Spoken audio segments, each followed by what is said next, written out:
Greenpeace. Hi everyone. I don't know how I can follow that, to be quite frank, because Annie, that was amazing. But I'm going to take a slightly different turn in terms of what I'm going to talk about, which is a passion of mine, Greenpeace. I'm going to be full disclosure here. I am a board member at Greenpeace, but I've had absolutely nothing to do with what I'm about to present to you today. So I'm just going to go into here. Here is my presentation. Here we go. Hopefully you can see that. Hi. So thanks very much for the intro. I've been in fundraising for 15 years now, and I can honestly say that I've never really cracked face-to-face fundraising very well. So talking about Greenpeace and face-to-face in the year of COVID is interesting, I think, in itself. So there you go. There's my get out of jail free card. Before I go into talking about what Greenpeace have been up to most recently, I'm going to just take us on a trip of nostalgia.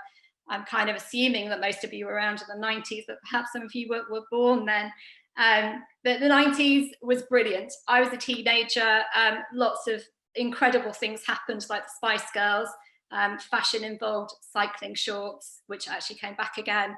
There were supermodels, there was raving in white gloves, there was cable TV. I mean, we had more channels than we'd ever had before. And there were a few other things. Super Mario Brothers was a thing. And also people got really concerned about the destruction of the rainforest and global warming. So it was quite a decade, but it was also, for fundraising in particular, a really great decade because Greenpeace reinvented face-to-face as we knew it in Austria. Now, I'm not going to give you the whole history lesson around that because Liz Tate did it brilliantly back in 2012 in I Wish I'd Thought of That. So please go back and have a look at that because it's an incredible story.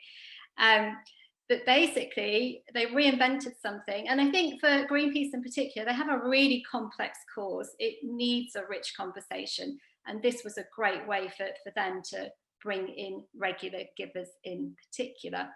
So I know what you might be thinking, hasn't this channel been in decline the past few years?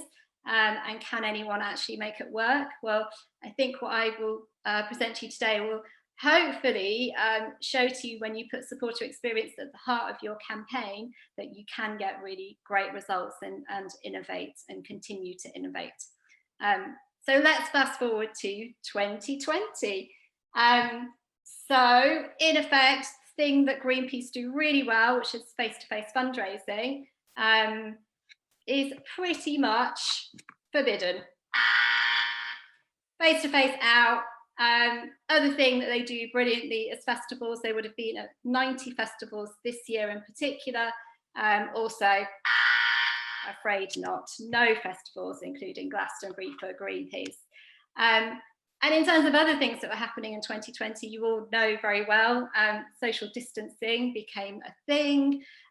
Not only were we avoiding friends and family, we would absolutely be avoiding strangers in particular. We get food deliveries, we never saw the person who delivered the food, we had barely contact with anyone in particular, and if anything, we were absolutely avoiding people. However, climate change was still happening, and so for Greenpeace in particular, they needed to get out there and have conversations with people. I guess the other thing that was happening was that actually people were noticing that air pollution was down and that they wanted to spend time in green spaces, and everybody was at home. So the best way to get to people was definitely at home.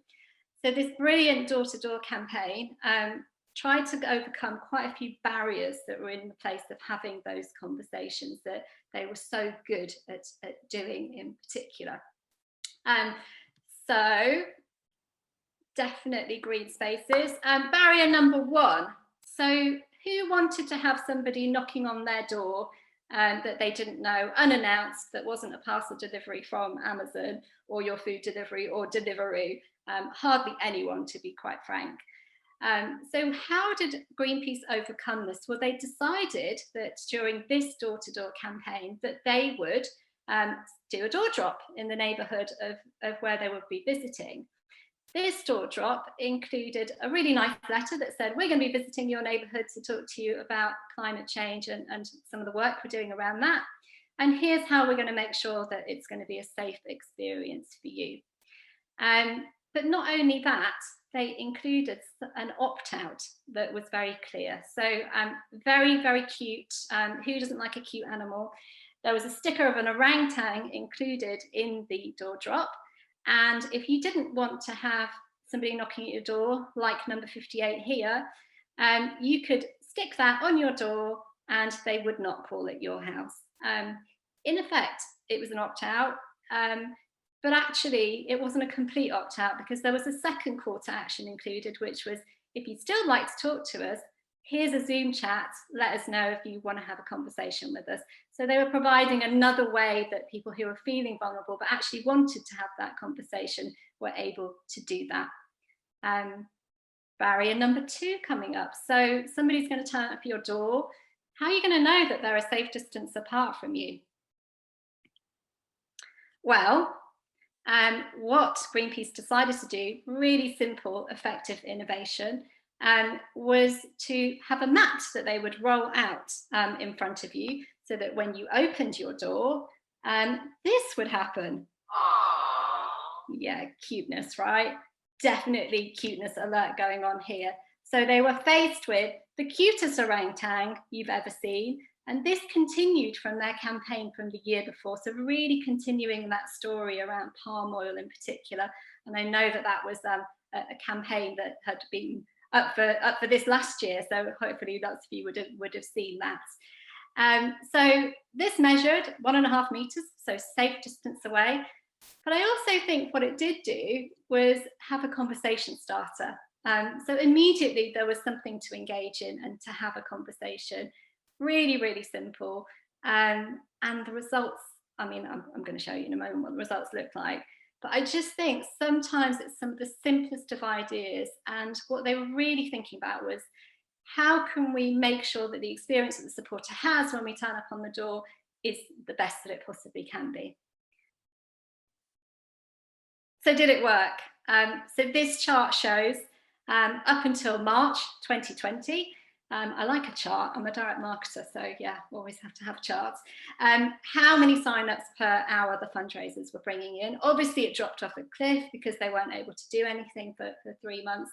And then when they went back out in July, this is what they saw. People really wanted to speak to them. They wanted to have a conversation, which was something beyond the pandemic that had happened. And I love Greenpeace because they're always thinking of new ways that they can do something that's tried and tested and build on it in particular. So this has continued to rise, and obviously we went into another lockdown and they will have to pick it back up next year. But I just think that these results are brilliant, and shows that when you really think about supporters, you can come up with really great work. Okay, so top 4 takeaways. For me in particular, in this campaign, I've said it a couple of times, supporter experience has absolutely been at the heart of this campaign. Some really simple adjustments worked really well here within the restrictions that were in place in terms of guidelines from the government. And they really saw the opportunities rather than the barriers here. They actually took the barriers to their advantage, if you like, and came up with some great ideas. And another thing that did happen after a few weeks is that they actually stopped the door drop, because the reception they were getting on the doorstep from people was so good that, and hardly anyone was using the stickers, that they thought, actually, maybe we don't need to do this. And they continued to bring in lots more supporters. And that's it from me. I really wish that I'd thought of that when I was doing face-to-face fundraising many years ago now. Please support Greenpeace. They're fabulous and we need them. Thanks, everyone. Thank you very much, Shabby. That was fantastic.